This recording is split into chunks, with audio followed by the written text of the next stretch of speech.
सूरज के निकलते ही आसमान में छाई कोहरे की धुंध साफ होने लगी थी। चिड़िपों की मधुर आवाजें ने सुबह होने का आभास कराया तो बागेश्वरी देवी भी उठ गईं। उनकी बड़ी बहू पहले ही उठकर फ्रेश हो गई थी, लेकिन पहली मंजिल पर रहने वाला उनका छोटा बेटा, बहू और पोता अभी तक नहीं उठा था। चाय नाश्ते का समय हो गया था, इसके बावजूद वे लोग पहली मंजिल से नीचे नहीं आए थे। एक बार तो बागेश्वरी देवी को लगा कि शायद ठंड होने की वजह से वे उठ न पाए होंगे, लेकिन इतनी देर तक न कभी बेटा ओम प्रकाश सोता था और न पोता शिवा, इसलिए वह परेशान होने लगी। वह उत्तर प्रदेश के गोरखपुर जिले की कोतवाली शाहपुर के मोहल्ला अशोकनगर में रहती थीं। मकान की ऊपरी मंजिल पर काम चल रहा था। 8:30 बजते मजदूर काम पर आ गए थे, लेकिन तब तक ऊपर सो रहे लोगों में से कोई नहीं उठा था। मजदूर जैसे ही सीढ़ी पर चढ़ते हुए प्रथम तल पर पहुँचे,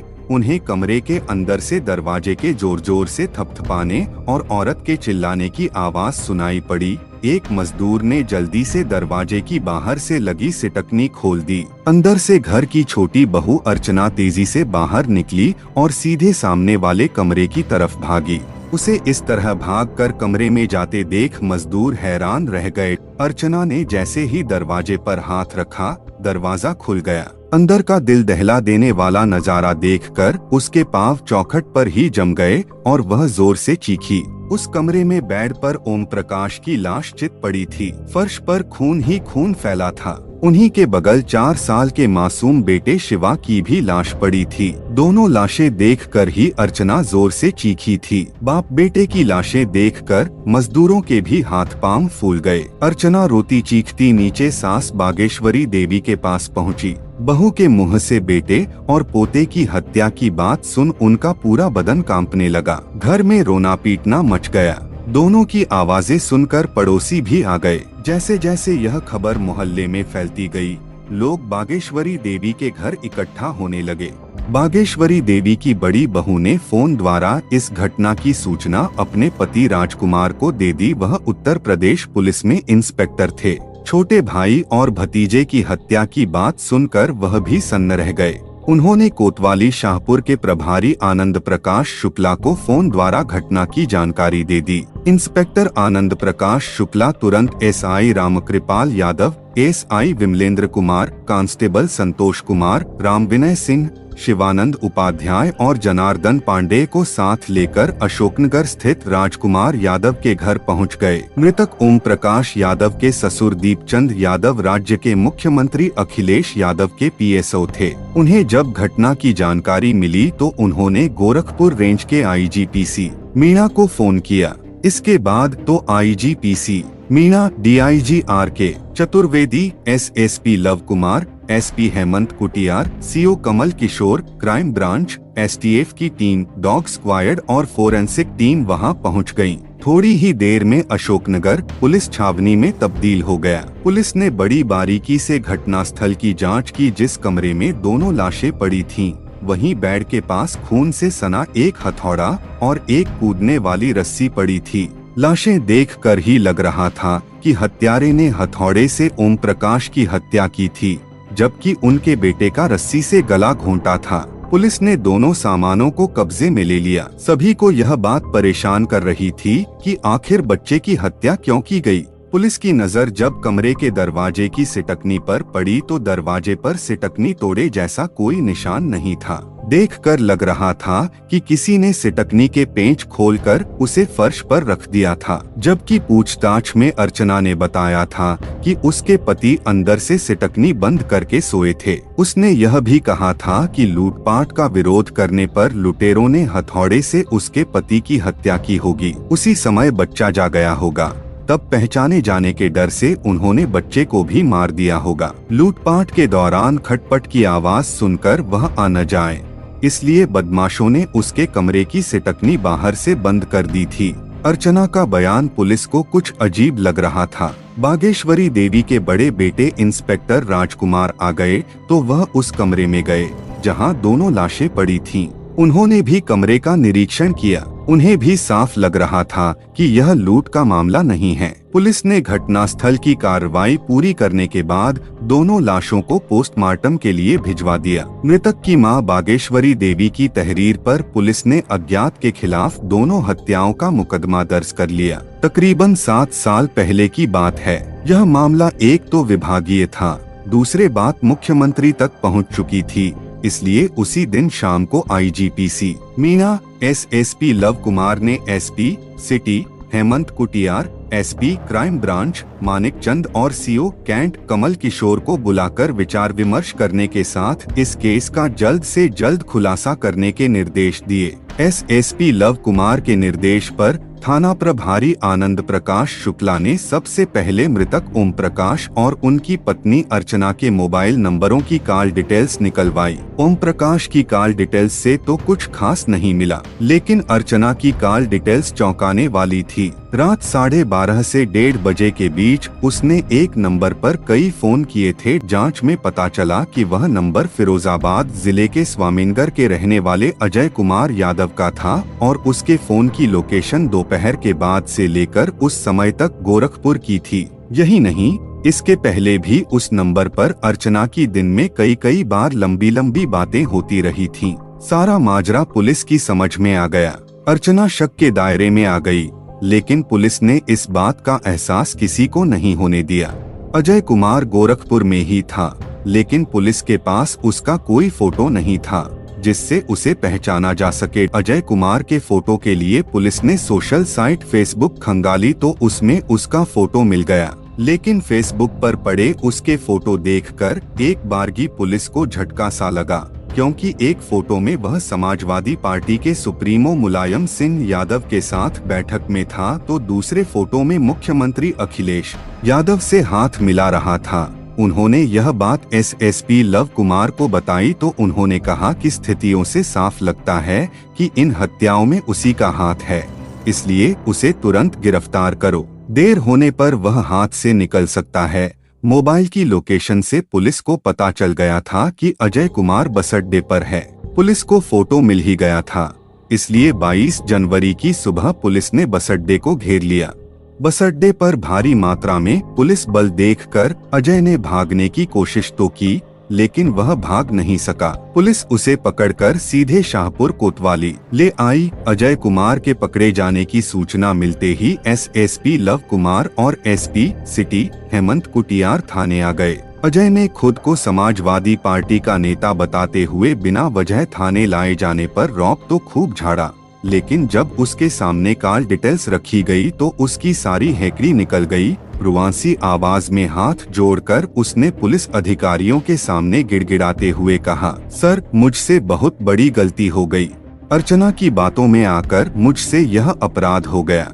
उसी ने मुझ पर पति और बच्चे को रास्ते से हटाने का दबाव डाला था। इसके बाद अजय ने ओम प्रकाश और उनके 4 साल के मासूम बेटे की हत्या की पूरी कहानी सुना दी। अजय ने स्वीकार कर लिया कि इन हत्याओं में अर्चना का भी हाथ था, इसलिए पुलिस अर्चना को गिरफ्तार करने के लिए अजय को साथ लेकर अशोकनगर कॉलोनी पहुंच गई। उस समय इंस्पेक्टर राजकुमार के घर परिवार वाले तो थे ही, अर्चना के पिता दीपचंद भी मौजूद थे। पुलिस अधिकारी पूछताछ के बहाने उसे लॉन में वहां ले आए, जहां अजय कुमार खड़ा था। उसे पुलिस हिरासत में देखकर अर्चना का चेहरा सफेद पड़ गया।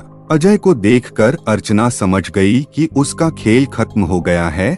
अब उसके सामने अपना अपराध स्वीकार करने के अलावा कोई दूसरा उपाय नहीं है। इससे पहले कि उससे पुलिस कुछ पूछती, उसने खुद ही कह दिया, हाँ, मैंने ही अजय के साथ मिलकर पति और बेटे की हत्या की है। मुझे इसका कोई मलाल भी नहीं है। अर्चना के मुंह से निकले इन शब्दों को सुनकर वहां खड़े लोग दंग रह गए। बेटी की करतूत पर दीपचंद तो गश खाकर गिर पड़े और बेहोश हो गए। पुलिस ने अर्चना को भी गिरफ्तार कर लिया था। इसके बाद एसएसपी लव कुमार ने पुलिस लाइंस में प्रेस वार्ता आयोजित कर अर्चना और अजय कुमार को पत्रकारों के सामने पेश किया, तो दोनों ने अपना अपराध स्वीकार करते हुए ओम प्रकाश और उनके 4 साल के बेटे की हत्या के पीछे की पूरी कहानी सुना दी। इस दोहरे हत्याकांड की जो कहानी सामने आई, वह कुछ इस प्रकार थी। उत्तर प्रदेश के जिला गाजीपुर के थाना जमनिया के खलीलचक ढड़नी के रहने वाले भोलानाथ यादव का 5 लोगों का छोटा सा परिवार था। उन 5 लोगों में 2 तो वह पति पत्नी थे, बाकी 2 बेटे राजकुमार व ओम प्रकाश और एक बेटी प्रमिला। भोलानाथ साधन संपन्न किसान थे, इसलिए अपने बच्चों को बेहतर शिक्षा दिलाई। पढ़ लिख कर बड़ा बेटा राजकुमार यादव उत्तर प्रदेश पुलिस में सब इंस्पेक्टर हो गया, तो दूसरा बेटा ओम प्रकाश यादव नेत्र परीक्षक। पिता की मौत के बाद राजकुमार ने पूरे परिवार को अपने साथ रख लिया था। उनकी पोंक्षष्टक गोरखपुर हुई तो वहां किराए पर रहते हुए उन्होंने कोतवाली शाहपुर के अंतर्गत बशारतपुर की पौष कॉलोनी अशोकनगर में जमीन खरीदकर अपना मकान बनवा लिया। राजकुमार की शादी हो चुकी थी। ओम प्रकाश ने नेत्र परीक्षक का डिप्लोमा कर लिया तो उनकी भी शादी सिंगापुर में हो गई। शादी के बाद ओम प्रकाश पत्नी को सिंगापुर से गोरखपुर ले आए। पत्नी को गोरखपुर में अच्छा नहीं लगा तो 6 महीने बाद ही वह सिंगापुर लौट गई। उसने ओम प्रकाश को भी वहां आने को कहा, लेकिन ओम प्रकाश घर परिवार छोड़कर जाना नहीं चाहते थे, इसलिए मना कर दिया। दोनों ही अपनी अपनी जिद पर अड़े थे। इसी जिद ने उनके बीच तलाक करा दिया। इसके बाद सन 2009 में 34 साल के ओम प्रकाश की दूसरी शादी लखनऊ के रहने वाले पीएसी के कंपनी कमांडर दीपचंद यादव की बड़ी बेटी अर्चना से हो गई। उस समय अर्चना यही कोई 19 साल की थी। उनकी 2 बेटियों में अर्चना बड़ी थी। वह पढ़ी लिखी और खूबसूरत तो थी ही, स्वच्छंद स्वभाव की भी थी। अकेली घूमना, दोस्ती करना और महंगे मोबाइल फोन रखना उसे अच्छा लगता था। यह प्रवृत्ति उसकी शादी के बाद भी बनी रही। खूबसूरत अर्चना को पाकर ओम प्रकाश खुश थे। करीब साल भर बाद उनके घर बेटा पैदा हुआ तो पति पत्नी ने प्यार से उसका नाम नितिन रखा। घर में सभी उसे प्यार से शिवा कहते थे। इस तरह ओम प्रकाश का घर खुशियों से भर गया। ओम प्रकाश जिस मकान में परिवार के साथ रहते थे वह उनके बड़े भाई राजकुमार यादव का था। वह भी भाई की तरह अपनी मेहनत की कमाई से एक घर बनाना चाहते थे जिसे वह अपना कह सकें। अपने सपनों का महल खड़ा करने के लिए उन्होंने जी तोड़ मेहनत की। आखिर उनकी मेहनत सफल हुई और उन्होंने थाना गुलरिहा के मोगलहा में जमीन खरीदकर सुंदर सा अपना घर बनवा लिया। उनके बेटे नितिन उर्फ शिवा का जन्मदिन था। उसी दिन वह अपने नए मकान में जाने की तैयारी कर रहे थे, लेकिन उनका यह सपना सपना ही रह गया, क्योंकि अर्चना और ओम प्रकाश के जो 5 साल हंसी खुशी से बीते थे, पिछले साल से उनकी खुशियों में अचानक ग्रहण लग गया था। ओम प्रकाश की बशारतपुर के एक कॉम्प्लेक्स में ऑप्टिकल्स की दुकान थी। उनके दुकान पर चले जाने के बाद अर्चना घर में खाली रहती थी। बूढ़ी सास बागेश्वरी देवी और जेठानी नीचे के कमरे में रहती थीं, जबकि वह पहली मंजिल पर खाली समय में वह टीवी देखकर समय बिताती थी या फिर मोबाइल पर सोशल साइट फेसबुक पर दोस्तों के साथ चैटिंग करती थी। किसी दिन फेसबुक के एडेड फ्रेंड लिस्ट में प्रदेश के मुख्यमंत्री अखिलेश यादव से हाथ मिलाते हुए था सपा सुप्रीमो मुलायम सिंह यादव के साथ बैठे अजय कुमार यादव पर उसकी नजर पड़ी तो वह उससे काफी प्रभावित हुई। उसने अजय की प्रोफाइल खोल कर देखी तो उसमें उसका पता गांव स्वामीनगर, थाना शिकोहाबाद, जिला फिरोजाबाद दिया था। उसका मोबाइल नंबर भी उसमें था। अर्चना ने अपने फेसबुक के मुख्य पेज पर अपनी शादी से पहले की आकर्षक फोटो लगा रखी थी। अजय की राजनीतिक पहुंच देखकर उसने उसे फ्रेंड रिक्वेस्ट भेज दी तो अजय की ओर से रिक्वेस्ट स्वीकार कर ली गई। उसके बाद उनके बीच चैटिंग शुरू हो गई। जल्दी ही दोनों गहरे दोस्त बन गए। अजय कुमार यादव फिरोजाबाद के थाना शिकोहाबाद के गांव स्वामीनगर का रहने वाला था। 2 भाइयों में वही बड़ा था। उसके घर की माली हालत बहुत अच्छी नहीं थी। गांव में उसके पिता श्याम बहादुर यादव की किराने की दुकान थी। पिता के न रहने पर अजय भी दुकान पर बैठता था।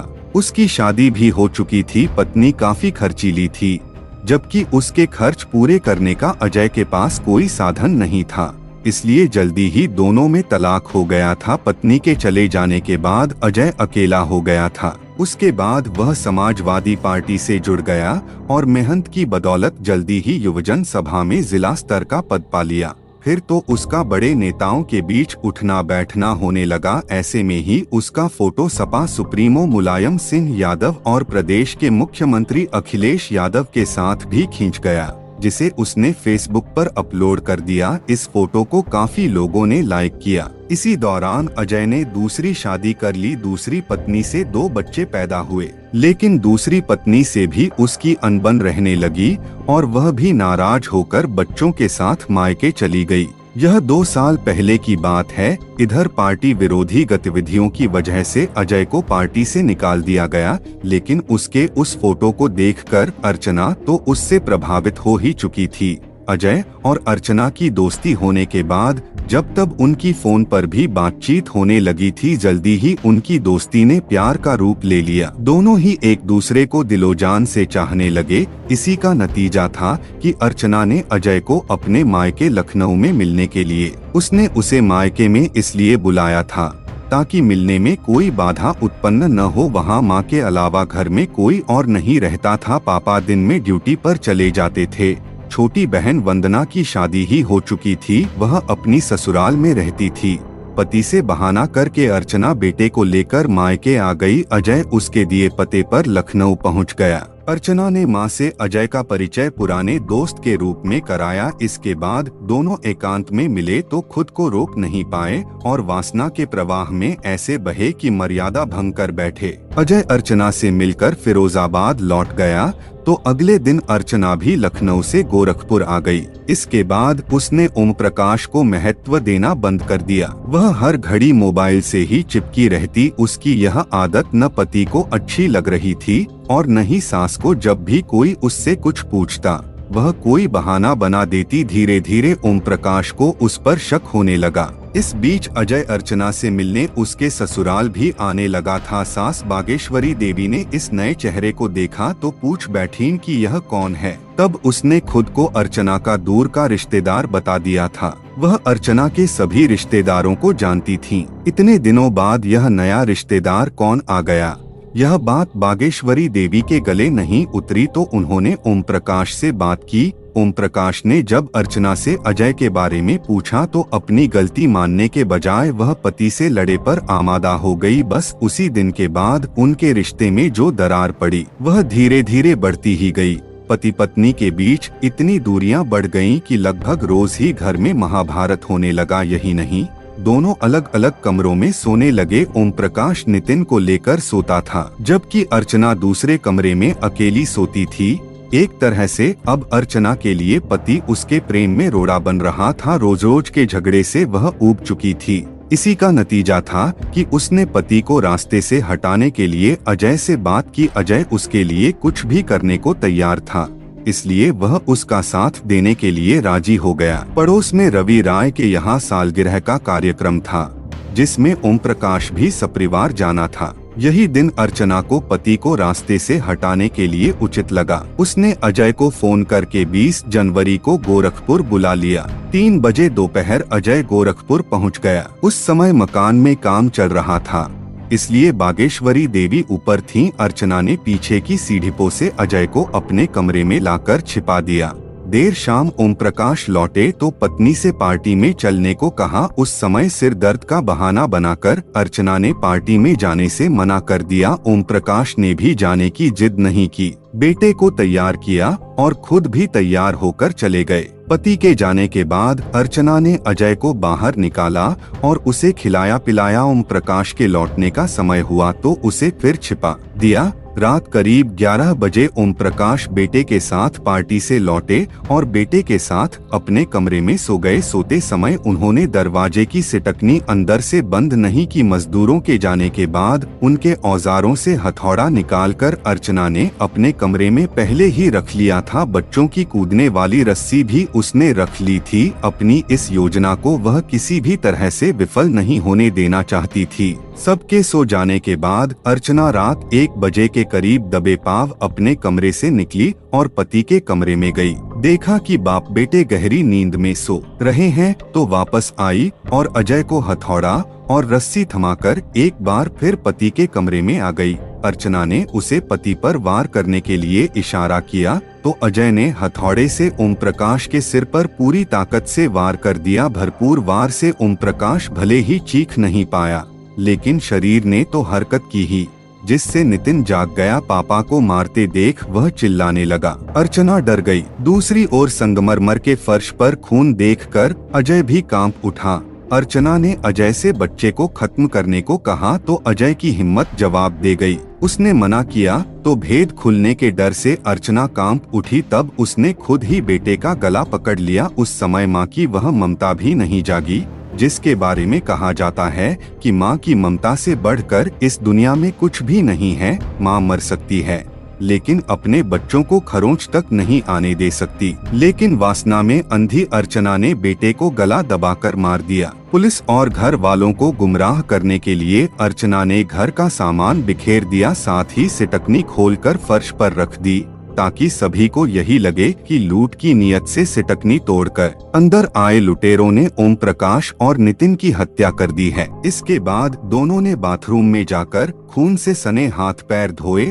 और कमरे में जाकर सो गए। सुबह 4 बजे दोनों उठे तो अर्चना ने दरवाजा खोलकर बाहर झांका। कोई दिखाई नहीं दिया तो उसने पीछे की सीढ़ी से अजय को बाहर निकाल दिया। अजय वहां से निकलकर गोरखपुर महाराजगंज राष्ट्रीय राजमार्ग पर आया और टेम्पो से बस अड्डे पर जाकर छिप गया। वह वहां इसलिए रुका था क्योंकि अगले दिन अर्चना भी उसके साथ जाने वाली थी। वह अर्चना को ले जा पाता उसके पहले ही पुलिस ने मोबाइल की लोकेशन के आधार पर उसे पकड़ लिया।